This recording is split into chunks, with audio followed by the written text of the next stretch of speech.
Bueno, como investigadora tengo 23 años trabajando en el IE. Yo soy de las afortunadas que pudo hacer su doctorado durante el proceso de investigadora.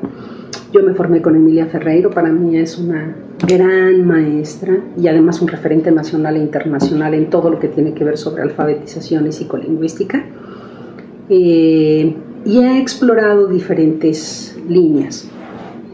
Aunque, bueno, nada más quisiera aclarar, la psicolingüística, cuando voy a veces en reuniones, la gente te pregunta, ¿y tú a qué te dedicas? No, pues a la psicolingüística. Inmediatamente lo que les remite es a cuestiones cerebrales, ¿no?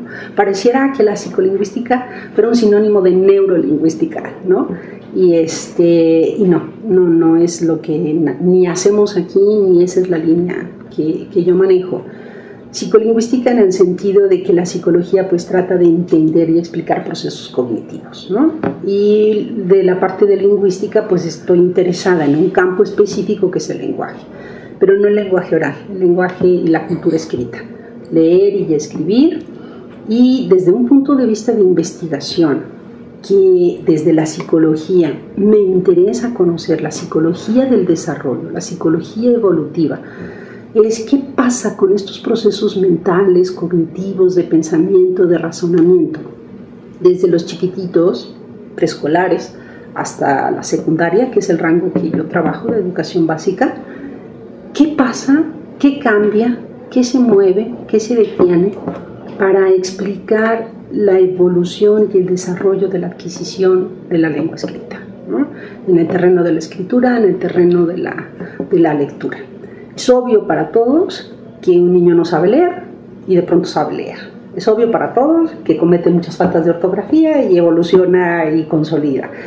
Y en general pues se entiende a la alfabetización como estos procesos en donde los niños se convierten de no lectores a sí lectores.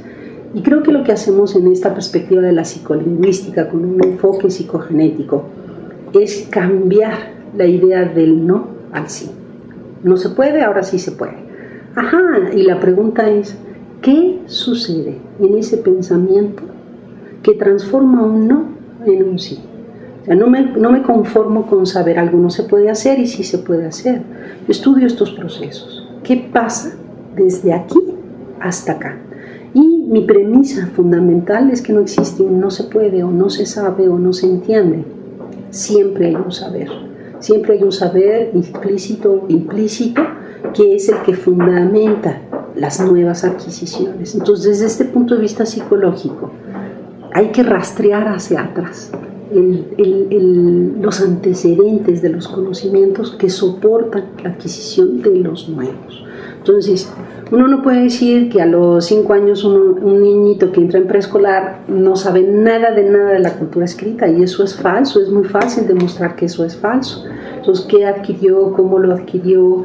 Estos primeros trazaditos de letras o de grafías que él hace, ¿realmente son dibujos, son garabatos? ¿O existe una conceptualización ya desde los 4 años de lo que es la lengua escrita? Si eso es verdad, que lo hemos podido demostrar, ¿cómo continúa eso como una base hasta ser un escritor, hasta ser un redactor de textos y hasta poder leer? Las quejas enormes de los maestros de secundaria es que los niños no saben leer, no saben escribir y vienen arrastrando sus limitaciones desde antes.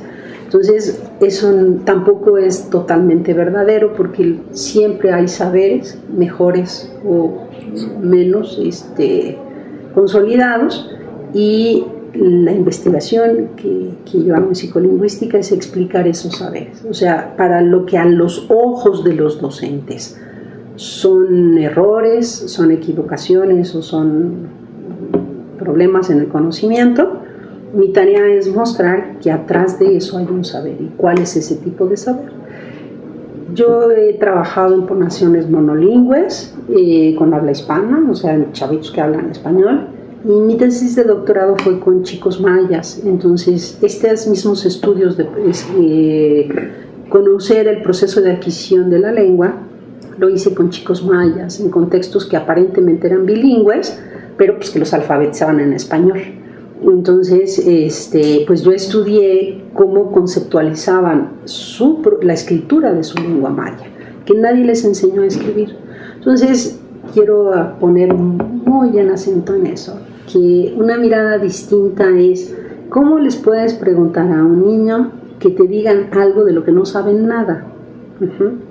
Entonces, cuando yo llegaba a las escuelas bilingües y les decía, déjame entrevistar a los chavitos mayas para ver cómo escriben, pero maestra, no saben escribir en maya, o sea, nadie les ha enseñado a escribir en maya. Bueno, pues hice una tesis de doctorado para mostrar qué saben y cómo escriben estos niños mayas, que pueden realmente entrar en la mesa de la discusión de políticas lingüísticas para proponer ortografías para estas lenguas indígenas. Tienen una reflexión interesantísima a nivel lingüístico y gráfico que tienen mucha consistencia en sus propuestas. Bueno, entonces trabajé con esa población maya y estuve un buen rato en medio de las discusiones de las alfabetizaciones bilingües en el contexto mexicano de poblaciones indígenas. Y después me dio por la comprensión de la lectura. Entonces ya llevo como 8 o 10 años dedicada totalmente a los procesos de comprensión lectora.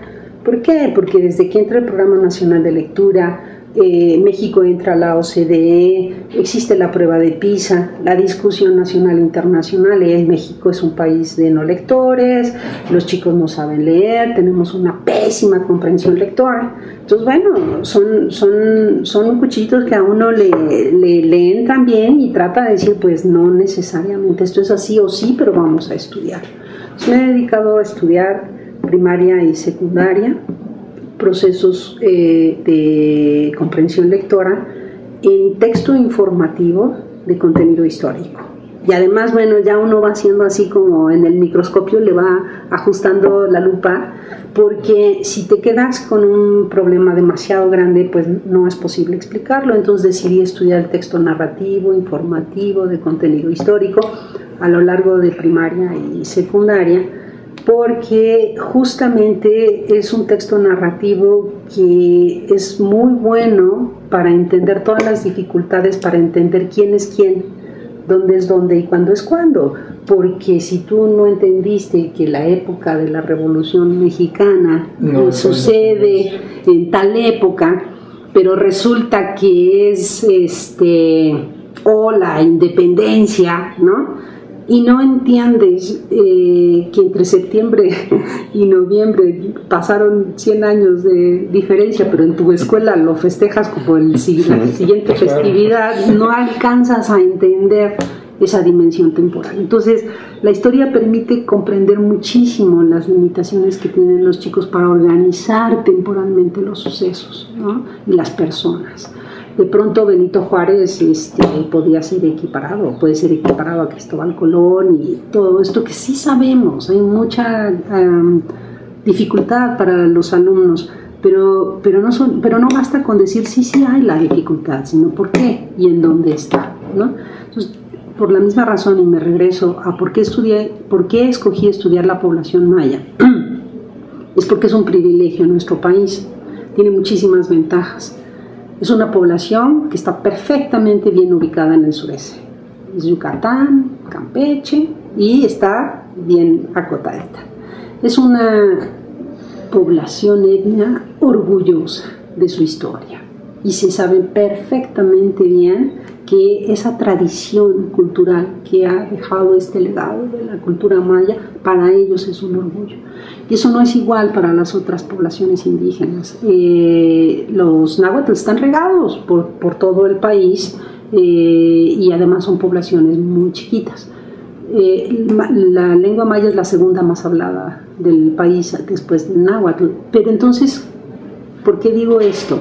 Que la selección de los temas o de los objetos de estudio también tiene una racionalidad, ¿no? Esto es un privilegio, estudiar a los mayas. Bueno, pues ahora eso es un privilegio, estudiar la comprensión lectora, ¿no? En este momento, porque no hay foro en donde no me pare que sea muy cuestionado por los maestros o poco aceptado más bien, reconocer que sus alumnos sí leen y saben leer. Entonces creo que es para mí un enorme reto, ya en términos de difusión de mi trabajo, poder compartir estos resultados, ¿no?